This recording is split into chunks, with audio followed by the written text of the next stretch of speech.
दोस्तों नमस्कार।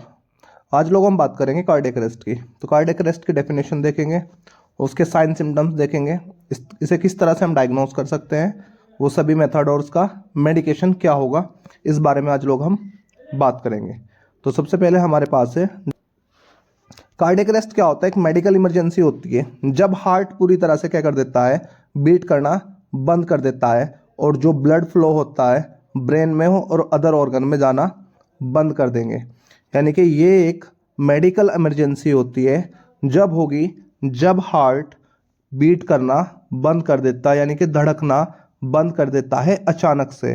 तो जो धड़कने के बाद जो ब्लड का फ्लो होता है ब्रेन में और अदर ऑर्गन में, उनका क्या हो जाता है, कट ऑफ, यानी कि उनका जो प्रवाह होता है, रक्त का प्रवाह, वो रुक जाता है और इस कंडीशन को हम बोलते हैं कार्डियक अरेस्ट। साइन सिम्टम्स की अगर हम बात करें तो इसमें क्या होगा, लॉस ऑफ पल्स, यानी कि जो हमारी पल्स होती है वो 60 से 100 तक होती है। पल्स कितनी होती है, 60 से 100 पल्स होती है हमारी नॉर्मल। अगर पल्स क्या होती है 60 से कम होती है, यानी कि 40 या 30 लॉस होती जा रही है, तो ऐसी कंडीशन क्या है, ये इसका सिम्टम्स है हमारे पास कार्डियक अरेस्ट का। अब्सेंस ऑफ ब्लड प्रेशर, यानी कि बीपी जो मशीन है उसमें ब्लड प्रेशर ही नहीं आ रहा है। हमारा जो ब्लड प्रेशर होता है वो 80 mmHg से 120 mmHg होता है, लेकिन इसमें क्या होता है, जब हम ब्लड प्रेशर चेक करते हैं तो ब्लड प्रेशर मेंशन नहीं हो रहा है, ब्लड प्रेशर नहीं आ रहा है। अनकॉन्शियस, यानी कि ये क्या है, अनकॉन्शियस यानी कि बेहोश अवस्था में दौरे पड़ सकते हैं। चोकिंग एयरवे ऑब्स्ट्रक्शन, यानी कि जो सांस की नली है वो क्या है, ऑब्स्ट्रक्ट हो रही है, यानी कि रुक गई है, उसमें चोकिंग यानी कि रुकावट पैदा हो गई है। डायलेशन ऑफ प्यूपिल, ये हमारी प्यूपिल है जो ब्लैक पार्ट है, यहाँ पर अगर हम ब्राइट लाइट डालते हैं, अगर नॉर्मल कंडीशन है तो यहाँ पर ब्राइट लाइट डालते हैं तो प्यूपिल छोटा है, लेकिन यहाँ पर क्या है, डिम लाइट में प्यूपिल क्या हो रहा है, डायलेट हो रहा है, यानी कि क्या हो गया, प्यूपिल इस कंडीशन में आ जाता है कि वो फैल जाता है, प्यूपिल क्या हो जाता है, फैल जाता है, और उस कंडीशन को हम बोलते हैं डायलेशन ऑफ प्यूपिल। यहाँ पर प्यूपिल नॉर्मल है और यहाँ पर क्या है, प्यूपिल डायलेट है। रेस्पिरेटरी की कोई मूवमेंट नहीं होती, यानी कि रेस्पिरेशन नहीं होता। तो ये क्या है, कार्डियक अरेस्ट के साइन और सिम्टम्स हैं। नेक्स्ट अगर रिस्क फैक्टर की हम बात करें तो रिस्क फैक्टर होगा abnormal heart rhythm. Abnormal heart rhythm क्या होगी, इसके बारे में हम बात करें। यहाँ पर डायग्राम में दिखाया हुआ है हमारे पास एक तो नॉर्मल हार्ट बीट है। नॉर्मल हार्ट बीट में हमारे पास जो QRS कॉम्प्लेक्स है, ये QRS कॉम्प्लेक्स है, ये हमारे पास क्या है, QRS कॉम्प्लेक्स है। और जो QRS कॉम्प्लेक्स है वो हमारे पास ये हमारे पास एक बॉक्स है और हाफ बॉक्स, यानी कि हाफ बॉक्स यानी कि डेड बॉक्स के बाद नॉर्मल क्या हो रहा है, QRS कॉम्प्लेक्स आ रहा है। डेड बॉक्स के बाद क्या आ रहा है, नॉर्मल QRS कॉम्प्लेक्स आ रहा है। तो ऐसी कंडीशन को हम बोलते हैं नॉर्मल हार्ट बीट या नॉर्मल रिदम। अब हमारे पास आती है irregular heartbeat. Irregular heartbeat क्या होती है, यहाँ पर हमारे पास ये नॉर्मल रिदम जैसा लग रहा है, लेकिन यहाँ पर जो गैप हो गया वो 3 बॉक्स का हो गया। यहाँ पर जो गैप है वो 1.5 बॉक्स का है, यहाँ पर जो गैप है वो 2 बॉक्स का है, यानी कि QRS कॉम्प्लेक्स के बीच में जो गैप है वो एबनॉर्मल गैप है, और इसी गैप को हम बोलते हैं इनरेगुलर हार्ट बीट या एबनॉर्मल हार्ट बीट। यदि हार्ट बीट क्या है, बहुत तेजी से हो रही है, यानी कि 1 बॉक्स के बाद ही क्या आ रहा है, QRS कॉम्प्लेक्स आ रहा है, तो उसे बोलते हैं ट्रैकिकार्डिया। और हार्ट बीट हमारी जो QRS कॉम्प्लेक्स है वो बहुत ज़्यादा गैप के बाद आ रहा है, तो उसे बोलते हैं ब्रेडिकार्डिया।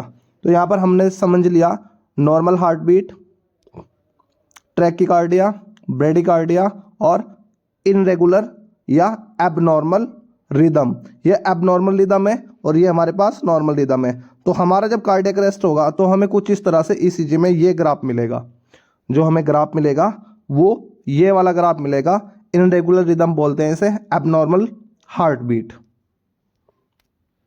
नेक्स्ट हमारे पास है birth defect of the heart. अब birth defect of the heart देखते हैं, यानी कि जब बच्चा पैदा हुआ तो उसके हार्ट में पहले से क्या है, डिफेक्ट है, उसे बोलते हैं बर्थ डिफेक्ट ऑफ।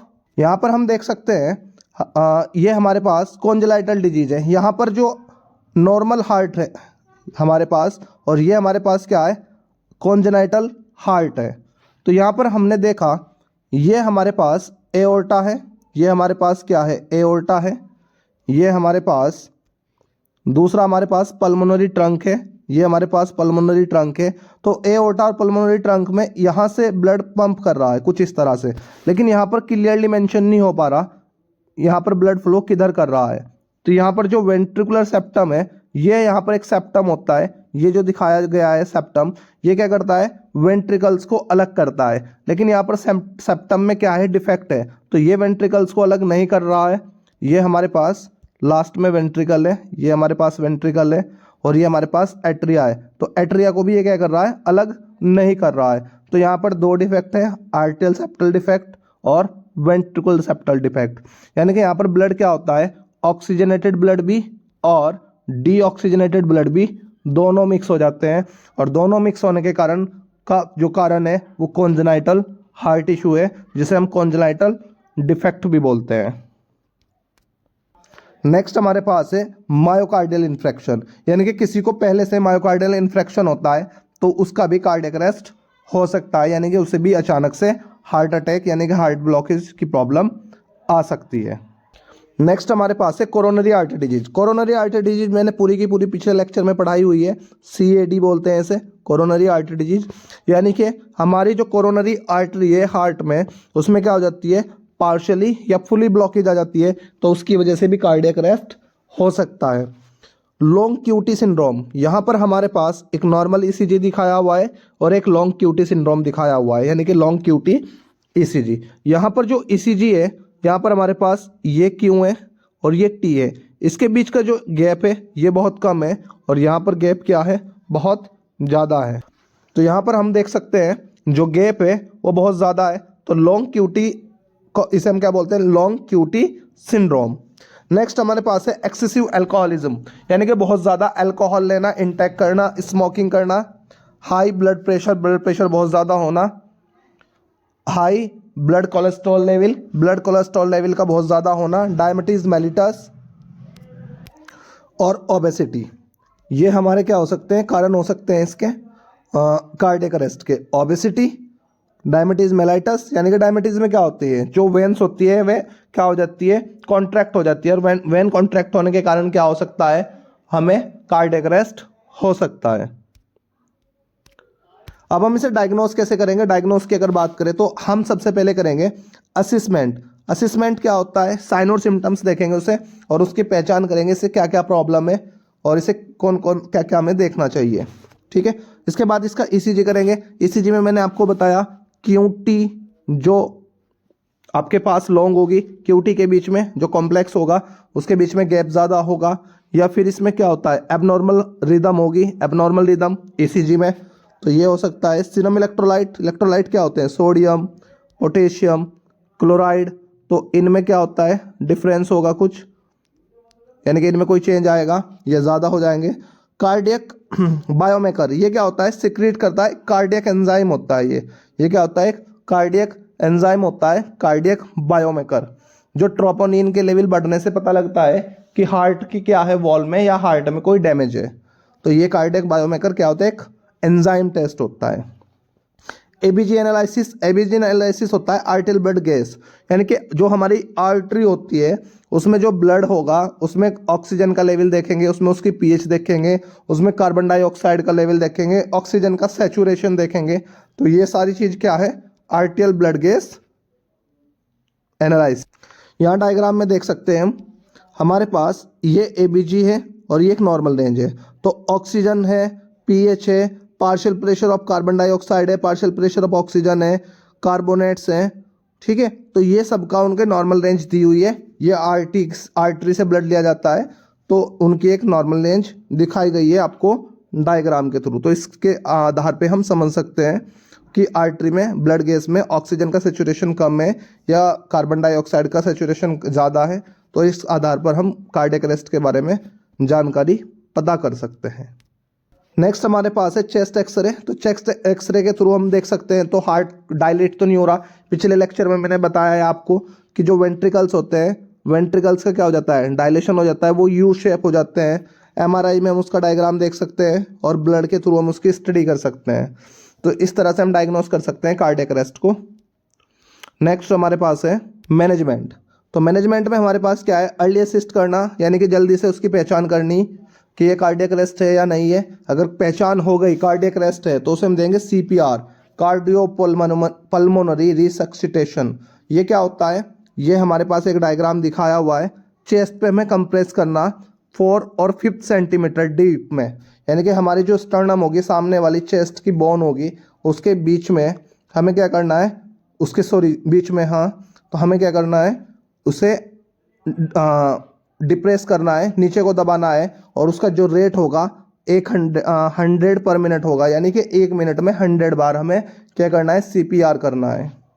इसके थ्रू क्या हो सकता है, हार्ट की मूवमेंट हो सकती है। फिर उसे हमें ऑक्सीजन देना है, माउथ टू माउथ ऑक्सीजन दे सकते हैं माउथ के थ्रू।